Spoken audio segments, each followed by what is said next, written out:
Welcome, God's chosen ones. Attempting to control a chosen one is like to battling with a shadow. You'll exhaust yourself while they stay invincible. Did you know that individuals who want control often dread what they can't manage? It is a psychological fact. The irony: chosen ones, by definition, cannot be dominated. They're like wildfires, unpredictable, self-sustaining, and hard to control. Despite this, many continue to attempt and fail terribly. Today's video will reveal the jaw-dropping, often hilariously ironic responses that individuals have while attempting to control a chosen one, ranging from emotional meltdowns to spiritual awakenings. The aftermath is both hilarious and informative. But let's be honest, if you've ever attempted to cage a lion only to discover that the lion unlocked the cage for you, you know what to expect. Get ready, because this trip into the unbreakable strength of the chosen ones will be both revealing and shocking. Let's start with the deafening silence of opposition. Chosen ones do not challenge authority by loud arguments or spectacular rebellions. Instead, they are resistance, which is quiet, methodical, and unnervingly powerful. It's the type of quiet that says more than words ever could. When someone attempts to influence or dominate them, the chosen ones do not spend time defending themselves or justifying their behavior. They just do not cooperate. This inability to participate produces tension that is almost tangible. Controllers anticipate opposition in the form of rage or conflict, which they may counteract.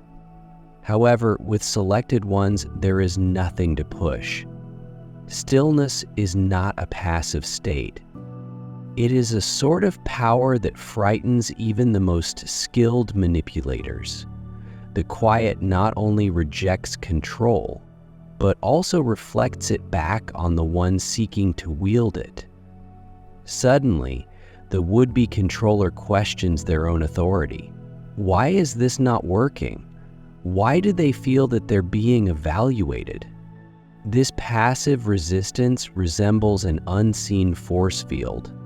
It frustrates and confuses the controller, leaving them hoping for a response that would provide them an advantage. But the selected ones have perfected the art of emotional neutrality. They do not flinch, they do not budge. And that non-reaction acts as a mirror, pushing the controller to confront their own vulnerability and desperation. What makes it even more potent is how simple it is for the selected ones.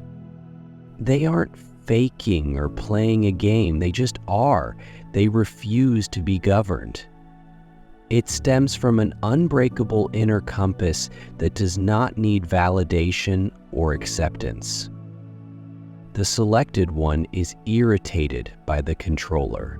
It's simply another day of being loyal to oneself. Second, unmasking manipulation with surgical precision. When someone attempts to influence a chosen one, they enter a perilous area without recognizing it.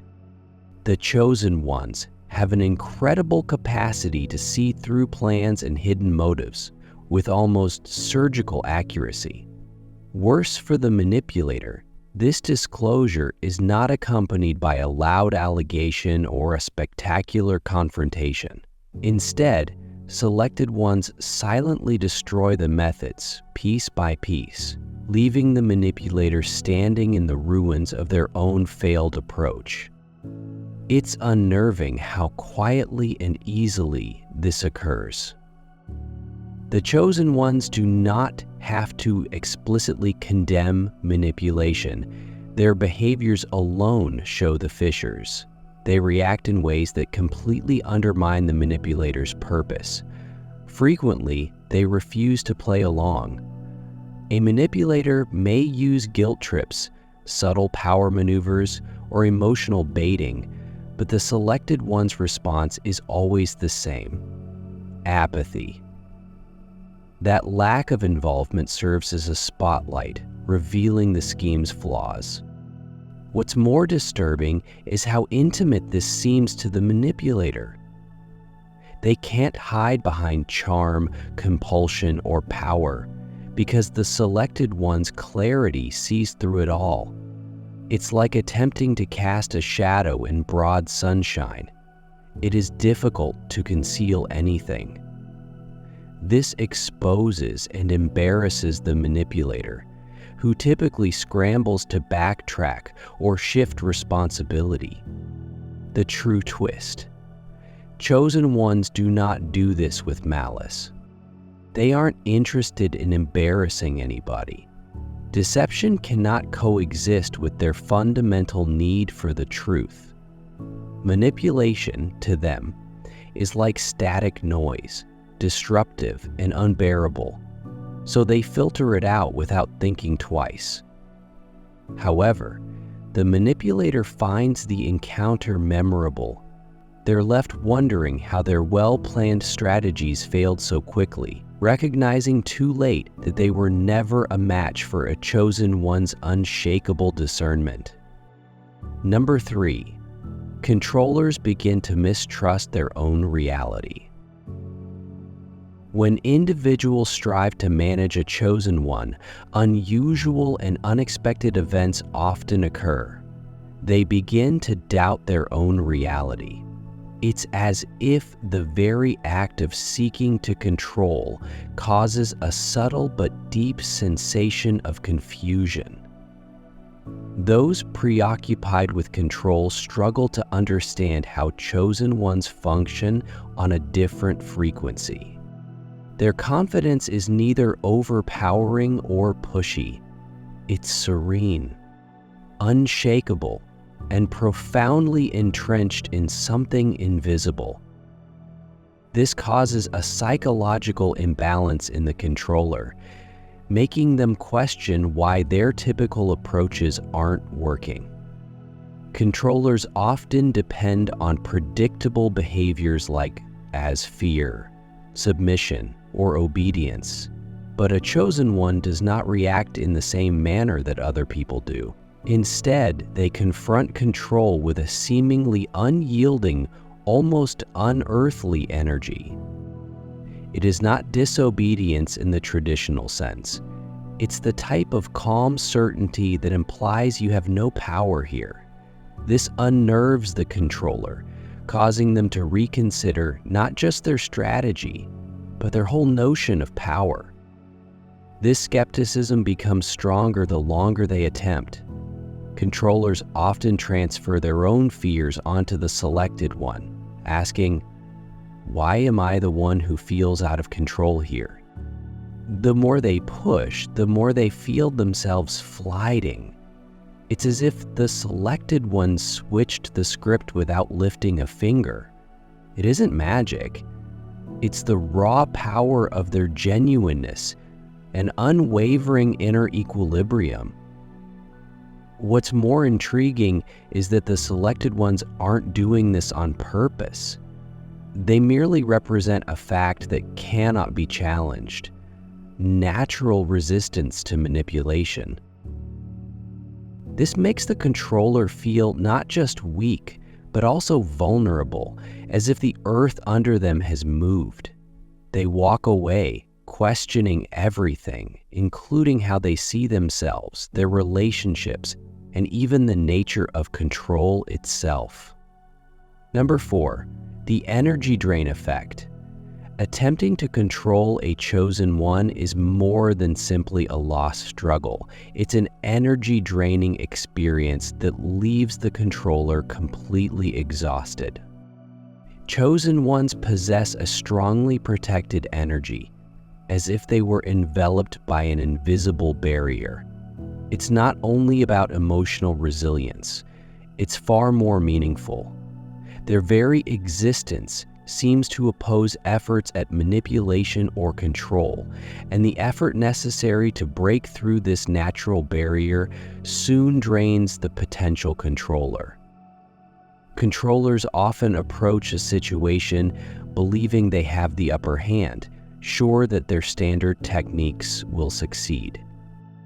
But rather of subjecting the chosen one to their will, they become mysteriously exhausted. The harder they press, the heavier the weight becomes. It's like attempting to push against an immovable force. Every ounce of effort is redirected back at them, leaving them hollowed out and bewildered. This weariness is not just mental, it gives me a mystical vibe. Chosen ones have an energy that is strongly connected to something bigger. A heavenly energy that seems to strengthen them.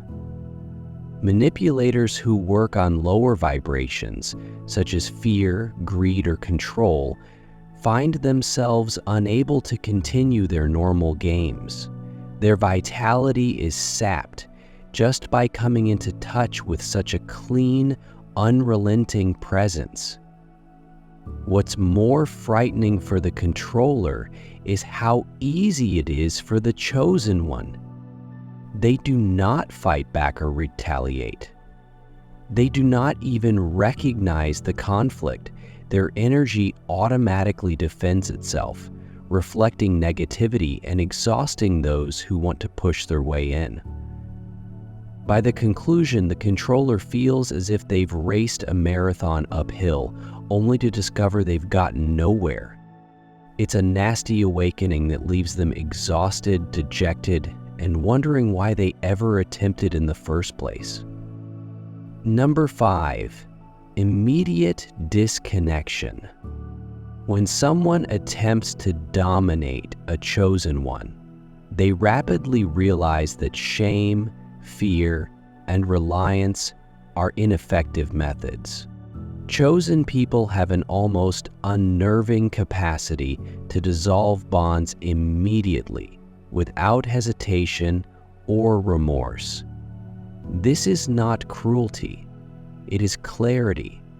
They regard control as an effort to destroy their independence and authenticity.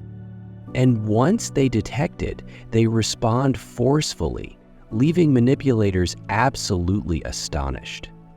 For most individuals, cutting relationships may be a lengthy process, tangled in emotions and second-guessing, but not for the selected ones. They do not remain in poisonous relationships or wait for answers. The link stops when it threatens their tranquility or purpose.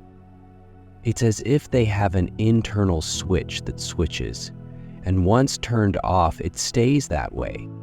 This severe detachment surprises controllers, since they are used to victims clutching, begging, or succumbing to their techniques. This isolation is alarming because it is permanent.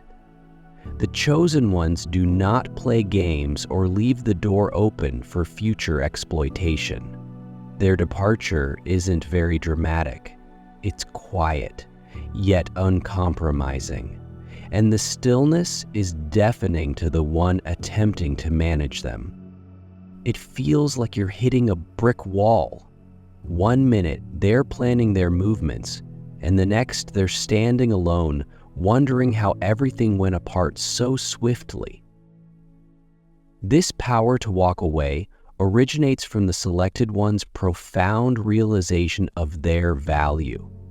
They understand that their energy is sacrosanct, and they refuse to squander it on anybody who attempts to decrease it for the controller. It seems personal, like a rejection of their authority, but the selected one finds it easy. Their peace is non-negotiable, and anybody who threatens it is left behind, without regard for number 6. Their aura prompts self-reflection.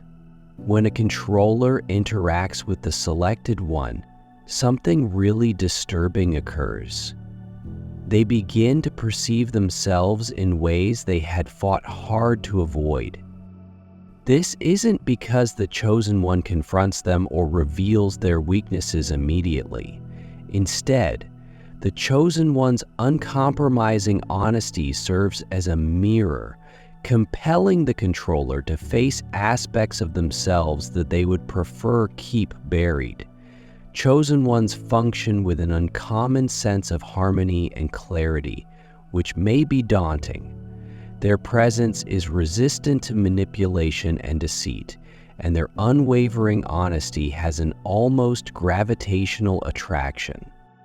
Controllers, who are used to erecting facades to get an advantage, find their masks sliding. It's as if the chosen one's energy creates a place in which truth becomes unavoidable, not because it's uttered, but because it's experienced. This forced self-reflection is quite unpleasant. Controllers may begin to see their own vulnerabilities coming to the surface, exposing fears, inadequacies, and doubts that have been hidden behind layers of control and deception. And although selected ones may not aim to initiate this process, their sincerity naturally highlights all that isn't real in the other person.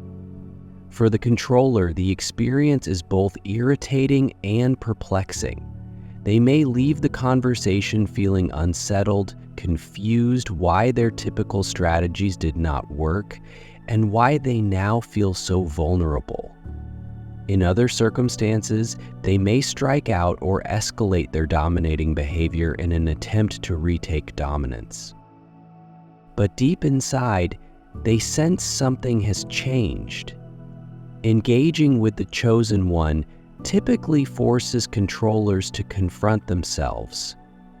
It's a hard wake-up that hurts, but it also sows the seeds of change, whether they're ready or not. Number 7's efforts to control escalate into obsession. When someone attempts and fails to control the chosen one, they often get locked in a mental cycle, incessantly repeating the conversation. This is not because the selected one responded in a spectacular way. In most cases, the reverse is true. The selected ones arrive unshaken. Refusing to cooperate results in a vacuum that the controller cannot ignore. It's as if the more the selected one is unaffected, the more the controller's need for power spirals into obsession. Controllers thrive on reactions. It is the money of their dominance.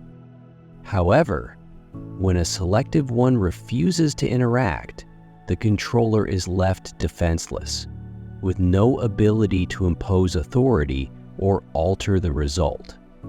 This unresolved tension gnaws at their mind, transforming what began as a power struggle into a full-fledged obsession. They can't stop thinking about every phrase, every moment, and every unsuccessful effort to exercise control, frantically trying to find out where they went wrong. The irony is that while the controller is distracted by his passion, the chosen one has already moved on, frequently without hesitation. They don't spend energy on individuals or circumstances that don't serve their objective. This apathy exacerbates the controller's infatuation. They seek closure, approval, or some recognition for their efforts, but the selected one provides none of these. This dynamic haunts the controller, not just because of their incapacity to dominate, but also because they realize their regular strategies are useless against the chosen one. They get stuck in their own need for power, reliving a war they have already lost for the chosen one. The controller has completed his task. It becomes a mental prison that they made themselves. Number 8. they cause an emotional breakdown. When a controller tries to dominate a selected one, it fails. The aftermath often manifests as an emotional breakdown.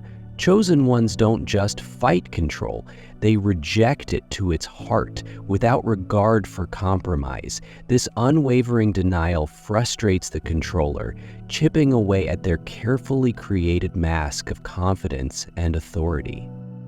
The selected one does not even need to participate in fighting. Their very act of standing strong is enough to undermine the controller's feeling of authority. Controllers often operate from a state of insecurity, concealing their weaknesses with manipulation and control. When such methods fail to operate on a particular individual, they are left exposed, vulnerable, and unable to retain their composure. They get more frustrated as they realize they are using their typical strategies. Guilt, tripping, intimidation, and gaslighting are all entirely ineffectual tactics. This might result in emotional outbursts, tantrums, or even silent isolation as they battle to cope with the loss of control. The breakdown is not just external, it is also internal to the chosen ones.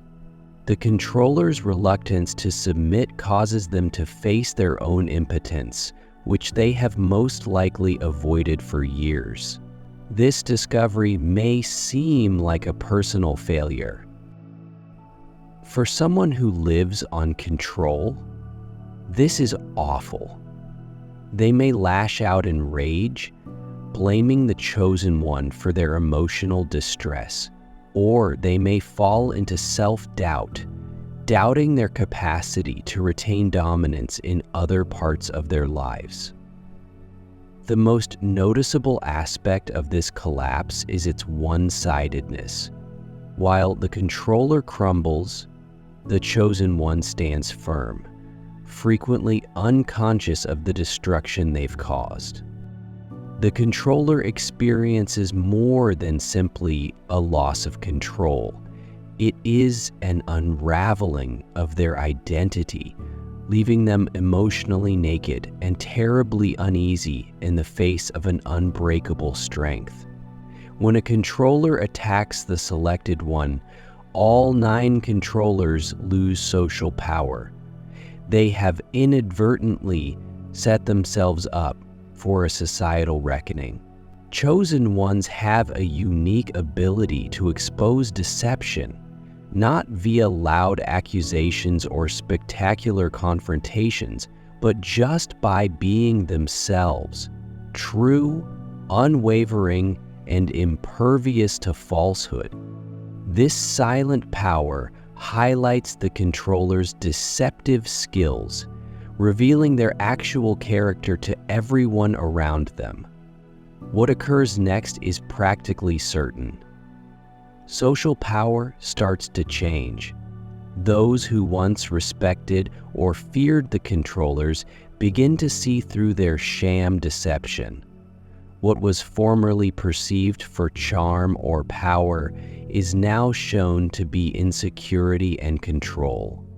The selected one does not need to point fingers or gather support. Their presence alone creates a sharp contrast that others cannot ignore. People gradually flock toward the selected one's genuineness, leaving the controlled more isolated. This loss of social authority is particularly difficult for the controller, who relies on their capacity to influence and govern group dynamics. They may perceive friends, coworkers, or allies drifting away. If they are no longer prepared to be involved in their games, conversations that formerly supported their conduct now seem chilly or contemptuous.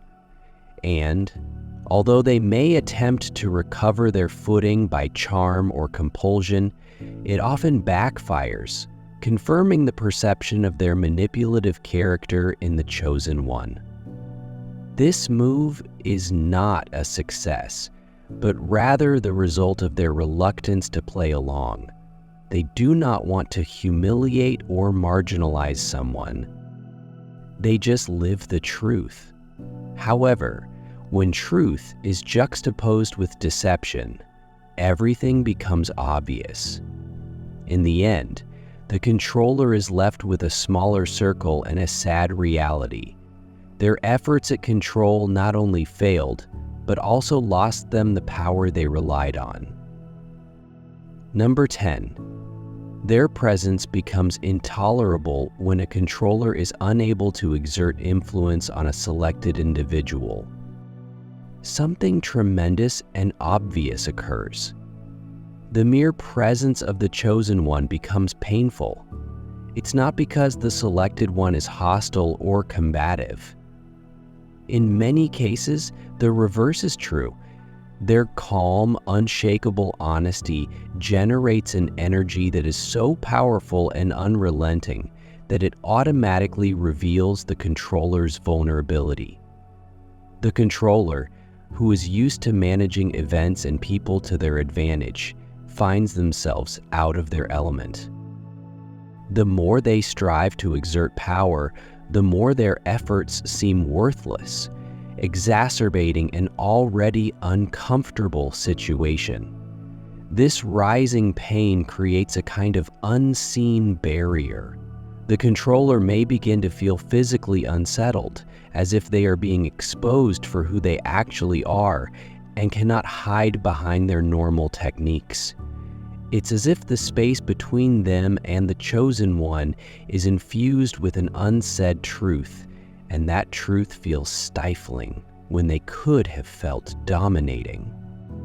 They now feel reduced, exposed for their desire to dominate and manipulate. In many circumstances, the controller is forced to withdraw due to the high level of strain. They can no longer bear the chosen one's subtle but overwhelming presence. It is not an external conflict. It is a silent, inward collapse. The more they attempt to control or win over the chosen one, the more they feel exhausted, inferior, and out of sync with the energy surrounding them. They eventually understand they can't survive in the same place without losing power. What's surprising is that the selected one doesn't have to move a finger to make this happen. Their very presence pushes the controller to confront a reality that they cannot avoid. And with that discomfort, the controller is compelled to depart because they can no longer tolerate the dissonance. Number 11 represents a dramatic change in popular view. When someone attempts to manipulate the chosen one, the consequences can extend well beyond a mere failed power play. Others' perceptions of the controller change very immediately, as if the cosmos is helping to expose the imbalance. People, whether they know it or not, can tell when something is wrong. They sense the tension, deception, and injustice of the scenario. Even if no direct confrontation or words are exchanged, the odds are stacked in favor of the selected one. It's often unexplained, like an unseen force that transcends logic and reason. The controller may have formerly been seen as charming, powerful, or influential, but others are now seeing the flaws in the mask. Something about their behavior doesn't seem appropriate. Perhaps it's their frantic efforts to preserve power, or how they respond when confronted with the chosen one. Whatever the situation, perspective starts to alter softly but unmistakably. What's remarkable is that the selected one doesn't have to fight back or even speak out to bring about this change. Their genuineness and strength express volumes without saying a word. and their calm, unwavering presence fosters a natural affinity with people around them. It's almost as if the aura around the selected one is infectious. As the controller's image continues to deteriorate, individuals may begin to distance themselves, and those who previously supported the controller may find themselves more likely to favor the selected one. This transformation seems like a cosmic vindication. The controller is taken aback, unable to prevent the narrative from shifting, as the universe's intrinsic balance rights itself. Finally, the selected one stands tall and solid. Their reputation is just becoming stronger, while the controller watches helplessly as their own reputation falls. The number 12 controllers depart, feeling outmatched and inadequate. When a controller interacts with a specific one, they often go away with a tremendous sense of inadequacy, even if they can't pinpoint why. It has nothing to do with anything the chosen one said or did personally. There is no major confrontation or dramatic moment. It's just the way the chosen one conducts oneself with a strong feeling of self and independence that the controlled cannot match. This calm, unwavering strength stands in sharp contrast to the controller's fears and desire for power. The selected one vibrates at a frequency that most controls can't understand, much alone replicate. It's as if their presence acts as a mirror, reflecting back what the controller lacks: genuine self-sufficiency and the freedom that comes from not having to manipulate or control others in order to feel acknowledged. In the frantic quest of supremacy, the controller learns, maybe for the first time, how little of their own power stems from actual honesty. They've spent so much time putting up facades, manipulating events, and clinging to their imagined control, only to confront the unmistakable fact that they've never known. The selected one exudes inner power so naturally. This understanding does not set well with them. It's unpleasant, degrading, and for some, downright humiliating. The very attributes they believed they had control over, such as authority, influence, and self-assurance, appear hollow and frail when put next to the chosen one's raw, undisturbed presence. As a consequence, the controller feels tiny, with their urge for control revealing their own vulnerabilities. They may leave the conversation, but they cannot shake the nagging sensation that they were outmatched in ways they never expected, by someone who does not need dominance to shine. Finally, the chosen one's greatest strength rests not in conflict, but in their capacity to live unashamedly and truthfully. When controllers seek to dominate, manipulate, or break them, they swiftly realize that the chosen one's strength cannot be grasped or controlled. It's an intrinsic power, an energy that doesn't need to be validated by others, doesn't need to impose itself, but nevertheless changes everything around it. Controllers' efforts to impose their will leave them exposed, alone, and, in some circumstances, shattered. The chosen one does not follow the laws of the world that people in power adhere to. They soar beyond them, leaving everyone around them to confront their own constraints. For those who desire control, this is a nasty awakening. They leave conversations feeling smaller, less powerful, and devoid of the impact they formerly believed they had. The irony is that the chosen one seldom seeks to prove anything. They just are. In doing so, they compel the globe to readjust. They don't have to fight back or confront anybody, since their mere presence does all the job. Finally, control does not provide true power. It stems from living with such truthfulness that it spontaneously alters the energy around you. The selected one does not have to establish their value. They just exist. And by doing so, they remind us all of what actual power looks like. It's quiet, stable, and unstoppable. If you sensed the truth, honesty, and strength in this message, you understand what it means to be a chosen one. If this struck a chord with you and you're looking for more ideas that question the usual and encourage you to think deeper, you won't want to miss what comes next. Don't forget to click the subscribe button to join a community of people that refuse to be controlled and are ready to rise above anything. This is more than just a channel, it is a movement. So subscribe now and let's continue this trip together. The best is yet to come.